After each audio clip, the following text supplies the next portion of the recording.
YouTube, how are ya? I'm Taylor. Welcome back to my channel. Today I'm reviewing Stargazer by Mad Cave Studios. Thank you very much to Mad Cave Studios, by the way. I want to get this out of the way first because it means a lot to me. I'm a small YouTube channel. I've got, not a lot of followers, and those that are following, thank you. And hopefully we can all grow together, hashtag grow together. But, I don't get a lot of chances to review advanced copies of books or anything because I don't have a giant audience. But Mad Cave has been great, and they're letting me review this book before it comes out. It's hitting, the trade paperback hits the stores on the 28th of April, so go check it out. If you want a really quick, short review of whether or not you should read it, yes, you should read it. Okay, there you go. Goodbye, everybody. Thanks.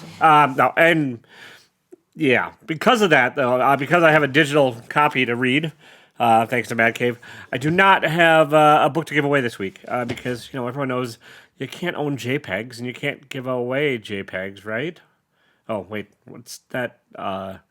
There's something called an NFT. Hang on, what's an NFT? Oh, a non-fungible token. That sounds totally made up, right? Let me look into it a little further.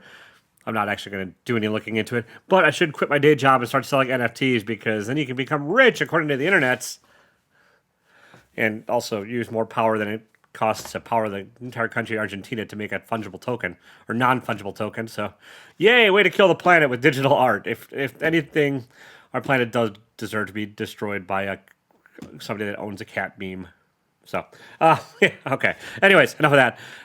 Stargazer. It's written by Anthony Cleveland, art by Antonio Fuso, coloring by Stefano Simeone, and lettering by Justin Birch. It's a trippy story. It goes backwards and forwards in time, and it's about a possible space abduction, alien abduction. Actually, the space doesn't abduct. It's space. It's just there, or it's not there. It's negative. But possible alien abduction and the effects on somebody's psyche that has to deal with somebody that thinks they've been abducted by an alien, and that somebody is Kenny's sister. Kenny thinks she was abducted.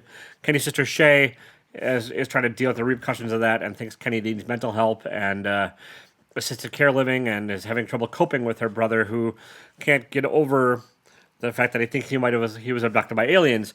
Part of the, not to spoil everything, but part of the complications of the matter is like the night of the alien abduction, all the kids in the book that I think they might have been abducted also touched a sheet of acid, so they were all thinking maybe they were on an acid high.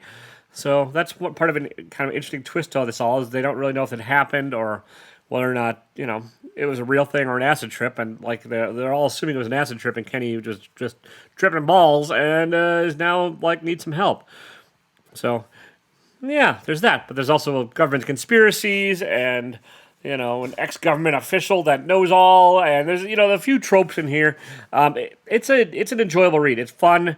It's not lighthearted. It kind of dark story actually, and reminds me a bit of The Three-Body Problem by Cixin Liu, which is a fantastic science fiction novel. If you haven't read it, give it a chance. And the coloring is pretty interesting in this too. Like Stefano Simeone has chosen to use a mostly duotone color palette throughout the thing. It's not real duotone. I mean, it's digitally colored, and you can see hints of other color. Look, this sheet of acid, right? See, but it's an interesting choice. And the story is pretty tightly woven, and it all wraps up at the end in a satisfying way. I'd have a couple little nitpicks I'm going to get into, but yeah, I really liked this book, and I recommend reading it. It's I don't know what it's going to go for retail-wise and stuff, but it's a, fairly quick read. You might need to go back over it and to redigest a little bit of it, especially because some of the art gets a little bit muddy in a few panels. And I'll get over to that in a second too. But on the whole, you get the sister-brother relationship and the sister who's trying her best to care for her brother, and that's kind of the main theme of this book. And the story captures that well. It's like you can tell the sister really cares, but at the same time she's frustrated, and she doesn't know how to deal with Kenny, and Kenny doesn't know how to function in the real world, and like hasn't been the same since an alien abduction, and Kenny's trying to cope, and then what happens to Kenny along the way is part of this mystery of the book that I don't want to get into and spoil it.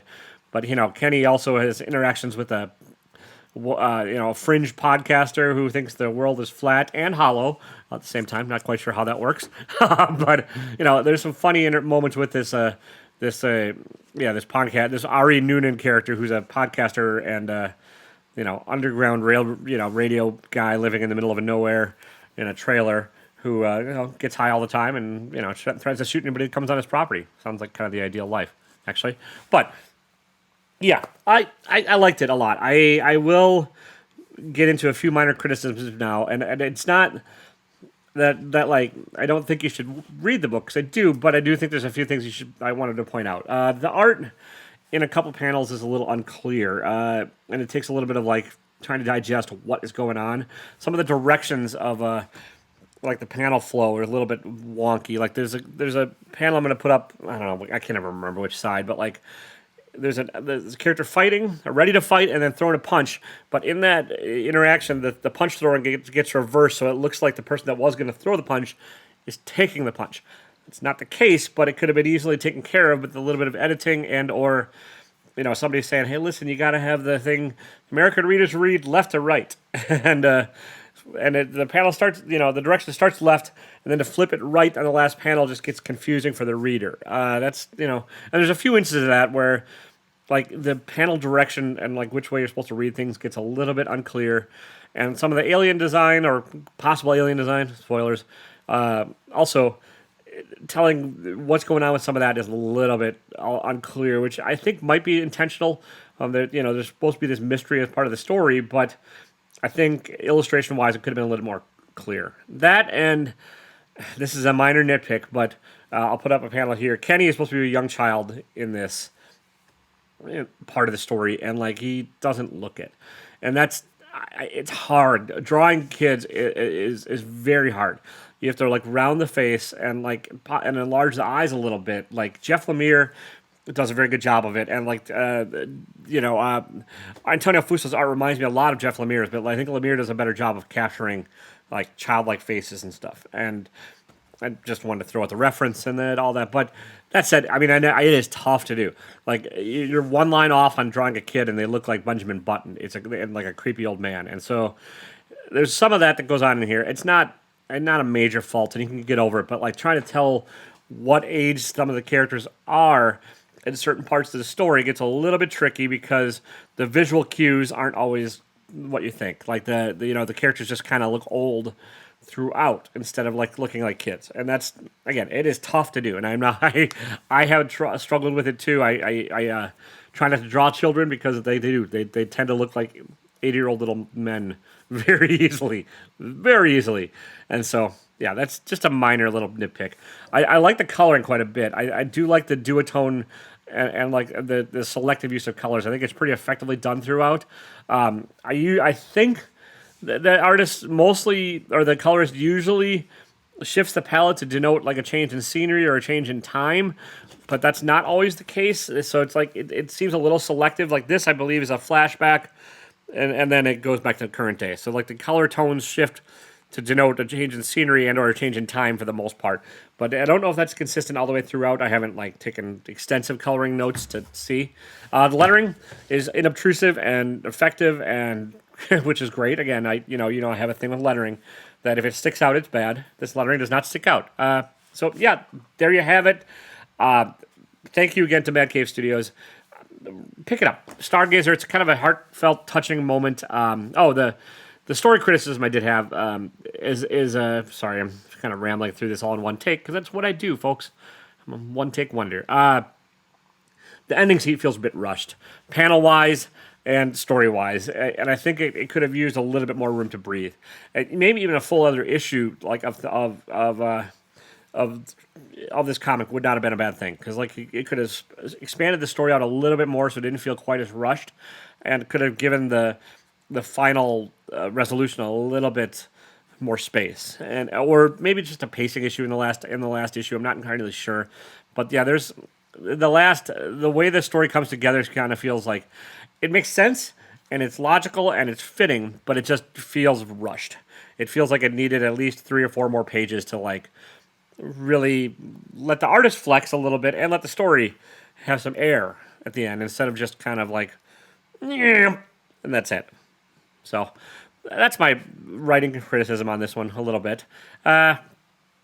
Okay, yeah, I forgot to mention this at the beginning, but I am giving away last week's book. So if you made it this far, the winner of last week's book is the amazing Jesse. Again, I don't remember which direction things are, and I always point backwards because I have my notes covering up the camera too, so I can't even see what I'm doing in this video. Flying blind, people. Flying blind. Anyways, Jesse, hit me up on Instagram at Empty Thought Balloon, and I will get the book out to you. So thank you so much for watching. I appreciate it. Hit the like button if you like this stuff. Hit the subscribe. Hit the notification bell. All that kind of stuff. It really helps the channel. And again, Mad Cave, you've been fantastic. I look forward to reading and reviewing more of your books in the future. And yeah, that's about it. Have a good day. Try not to get abducted by aliens, and don't be a dick. See ya.